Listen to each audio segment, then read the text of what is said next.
আসসালামু আলাইকুম। ছাদ বাগানে আজকে এই টারজান ফাঁদটা লাগাবো, তাই ভাবলাম ছোট্ট একটা ভিডিও করে আপনাদের সাথে শেয়ার করি। এতদিন আমি এটা লাগাইনি কারণ আমার বাগানে তেমন একটা ফলন ছিল না, টুকটাক যা ছিল সেগুলো আমি ব্যাগিং করে দিয়েই চালিয়ে নিচ্ছিলাম। যেহেতু এগুলো এই প্যাকেট খোলার পর মাত্র 2 মাস মেয়াদ থাকে, তারপর আর এটা কাজে দেয় না, তাই এতদিন এটা আমি ব্যবহার করিনি।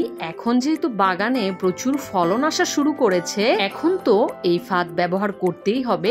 এখন ব্যাগিং করে ভালো ফলন পাওয়া সম্ভব না, কারণ এতগুলো সবজি ব্যাগিং করা সম্ভব না। এই ধরনের ফাঁদ ব্যবহার করলে বাগানে কিন্তু খুব ভালো ফলন পাওয়া সম্ভব।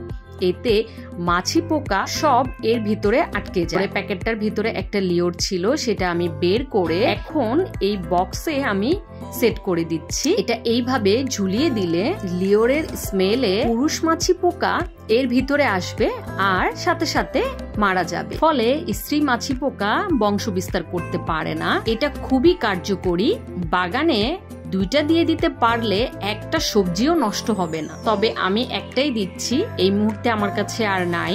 একটাতেও কিন্তু খুব ভালো কাজে দেয়। আর এটার কিন্তু কখনো আপনারা স্মেল নেবেন না। এটার স্মেল নিলে মাথা ঝিমঝিম করতে পারে বা অন্য সমস্যাও হতে পারে। এটার স্মেল নেওয়া ঠিক না। এই যে এইভাবে ঝুলিয়ে দিতে হবে, আর মাছি পোকা এই হলুদ অংশে জমা হবে।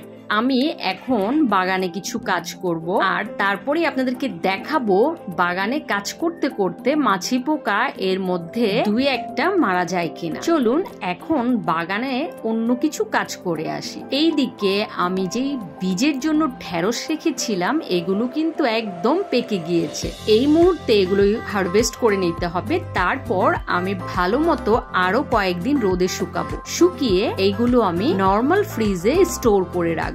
প্রায় 2 বছর পর্যন্ত ভালো থাকবে, বা এর বেশিও ভালো থাকতে পারে। পাকা পাকা প্রায় 5টা ঢেঁড়স হারভেস্ট করে নিলাম, আর এর থেকে কিন্তু অনেকগুলো বীজ হবে। এখন কিছু কচি ঢেঁড়স হারভেস্ট করে নিচ্ছি। আপনারা হয়তো আমার ভিডিও দেখলে এখন বিরক্তই হয়ে যাবেন, প্রতিদিন ভিডিওতে ঢেঁড়স হারভেস্ট থাকে। আসলে এটা করতেই হয়, না করলে হয় না। যেহেতু আমি ভিডিওটা শেয়ার করি, তো ছাদে কি কি করি তা তো দেখানো হয়ই। এদিকে দেখুন কি পরিমাণ ধুন্দুল ধরেছে, দেখা যাচ্ছে না ক্যামেরাতে, তারপরেও যতটুকু সম্ভব দেখিয়ে দিচ্ছি। সাথে আরো একটা ধুন্দুল বড় হয়ে আছে, যদিও এটা 2-1 দিন পরে হারভেস্ট করলে চলবে, আমি আজকেই হারভেস্ট করে নিচ্ছি। ছাদ বাগানের যে কোনো সবজি একদম কচি কচি খেতেই মজা। দেখুন হারভেস্ট করতে যেয়ে ভেঙে ফেলেছি। আসলে এতটাই কচি, ধরতে না ধরতে ভেঙে যায়, আর খেতে যে কত মজা সেটা কিন্তু আমি বলে বুঝাতে পারবো না। এইদিকে দেখুন পুঁই শাক কত সুন্দর হয়েছে। এই কয়দিনের বৃষ্টিতে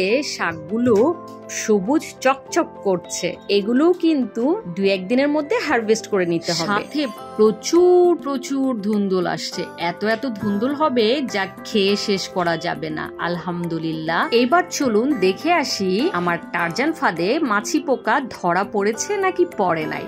মাত্র 10 থেকে 15 মিনিটের মধ্যেই 2টা মাছি পোকা মরে পড়ে আছে। বুঝতেই পারছেন এটা কতটা কার্যকরী। ভিডিওটা ভালো লাগলে লাইক, সাবস্ক্রাইব করতে ভুলবেন না। আল্লাহ হাফেজ।